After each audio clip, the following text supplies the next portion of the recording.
नाशिकच्या विकासाचा पाडा वाचतानाच मनसे अध्यक्ष राज ठाकरे यांनी महापालिकेच्या स्मार्ट सिटी ॲपचंही उद्घाटन केलं। स्मार्ट सिटी साकारण्यासाठी नागरिकांचा सहभाग हा बहुमोलाचा आहे।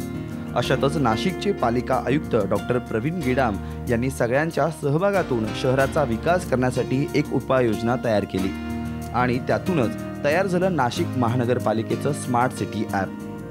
विकास कामात नागरिकांचा सहभाग नोंदवणारी नाशिक महापालिका देशातील पहिलीच महापालिका ठरली आहे। 3-4 वर्षापासून जो डेटाबेस संगणक विभागाने संकलित केला त्याचं सगळ्यांचं एकत्रीकरण करून ॲप बनवण्याची कल्पना साधारणतः 5-6 महिन्यापूर्वी आली आणि मग ते आम्ही ॲप बनवायला सुरुवात केली।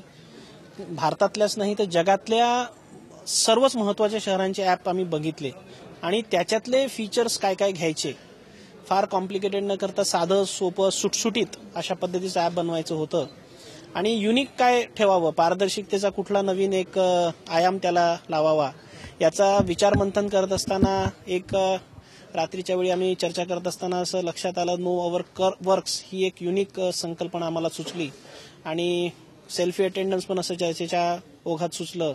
असं सगळं जे जे आम्हाला ब्रेनस्टॉर्मिंगमध्ये सुचत गेलं त्या सगळ्यांचं आम्ही एकत्रित असं पॅकेज केलं आणि त्या सगळ्या पॅकेजला आम्ही आता स्मार्ट नाशिक या मोबाईल ॲपद्वारे सर्वांच्या समोर आणलेलं आहे। हे अँड्रॉइड म्हणजे गुगलवरती उपलब्ध आहे, iOS किंवा ॲपलचं लगेच 1-2 महिन्यामध्ये आम्ही ते सुद्धा उपलब्ध करून देऊ। लोकसहभागासाठी महापालिकेनं वेबसाईटही विकसित केली आहे। त्यामधून नागरिकांना ऑनलाईन सूचना आणि सल्ले दिले जाणार आहेत। इतकंच नाही तर नागरिकांकडून घेण्यात आलेल्या कराचे पैसे कसे वापरले जातात याचीही सविस्तर माहिती या ॲपच्या माध्यमातून नागरिकांना थेट मिळणार आहे। त्याचबरोबर नागरिकांना मोबाईलमधूनच छायाचित्रासह कोणतीही तक्रार आता थेट महापालिकेकडे करता येणार आहे। अशा या बहुमूल्य ॲपचं सर्व स्तरातून कौतुक करण्यात येत आहे। ऐकलंच असेल की आपल्या स्मार्ट सिटीकडे आपण डेव्हलप होतोय आणि हे एक बेस्ट एक्झाम्पल आहे की आपण पण स्मार्ट सिटी डेव्हलप करू शकतो। आपण आतापर्यंत फक्त ऐकत होतो पण हे एक आपल्यासाठी एकदम बेस्ट एक्झाम्पल आहे की आपला देश हा स्मार्ट सिटीकडे डेव्हलप होऊ शकतो आणि हे एक अँड्रॉइड ॲप असं आहे की जे सर्वांपर्यंत पोहोचणार आहे आणि एक लहान मुलगा सुद्धा ज्याला हँडल करू शकतो की तो त्याच्या समस्या नागरिकांना म्हणजे महानगरपालिकेपर्यंत पोहोचवू शकतो। ते आपण आपल्या पॅरेंट्स सोबत इंटरॅक्ट करू शकतो, त्यांचे बिल वगैरे काही भरायचे असेल, त्यांना काही जन्मदाखलेविषयी बोलायचं असेल म्हणजे माहिती पाहिजे असेल, त्यांना ड्रेनेज चॉकअप झालं, आपण घरी थोडी आपण कंप्लेंट आपल्या मम्मी पप्पांची ऐकतो ते महानगरपालिकेमध्ये जातात तर ते आपला यूज करून त्यांची कंप्लेंट आपण त्या ऍप्लिकेशन थ्रू त्यांना देऊ शकतो। दरम्यान राज ठाकरे यांनीही या ॲपचं भरभरून कौतुक केलं। त्याचबरोबर पुढच्या 5 वर्षाचा लेखाजोखाही यावेळी मांडण्यात आला। यामध्ये प्रामुख्याने महापालिकेच्या मोकळ्या भूखंडावर व्हॉलीबॉल, महिलांसाठी टेनिस कोर्ट उभारणं, बाळासाहेब ठाकरे यांच्या नावानं शस्त्र संग्रहालय सुरू करणं, गोदावरी नदीपात्रात 2 कारंजी तयार करणं अशा अनेक विकास कामांचा आराखडा आहे। म्हटलं मला इथे म्युझियम करायचंय, तुम्ही द्याल का? मला बोलले नक्की देतो आणि म्हणून मी विचार केला की इकडे माननीय बाळासाहेबांच्या नावाचं स्मारक तिथे उभं राहावं।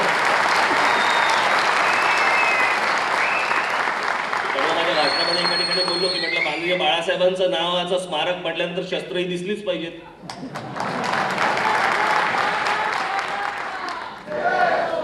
इथे एक म्युझियम करतो आहोत, अशा असंख्य अनेक गोष्टी आज आपण इथे करतो आहोत। इथे मोकळे धरणाचं ते तर अडवून ठेवलं होतं मध्यंतरी महानगरपालिकेचं काम। मग मी मध्यंतरी मुख्यमंत्र्यांना भेटलो, मी म्हटलं काही वेडवाकडा असेल तर बंद करा ते काम, पण काही नसेल तर उगाच कशाला अडवतायत। मग त्यांनी ते सगळं पाहिलं आणि कामाला सुरुवात झाली। हे मोठ्या प्रमाणावरती आता पाणी नाशिक शहराला मिळेल। हे सगळ्या विविध अनेक योजना आपण आज नाशिक शहरासाठी आपण आणतो आहोत, करतो आहोत। मला फक्त हे चांगलं शहर दिसावं, चांगलं शहर असावं आणि या नाशिक शहराचं अनुकरण इतर शहरांनी करावं याच्यासाठीचे माझे हे प्रयत्न सगळे सुरू आहेत।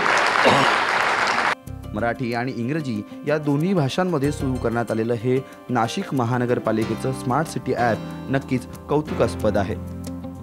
संपूर्ण राज्यासह देशाच्या विकासासाठी लोकसहभागाची गरज जाणून अशी ॲप्स तयार करणं आणि ती अंमलात आणणं सध्या काळाची गरज आहे। कॅमेरामॅन लोकेश माळीसह जयरामपुरी, साम टीव्ही, नाशिक।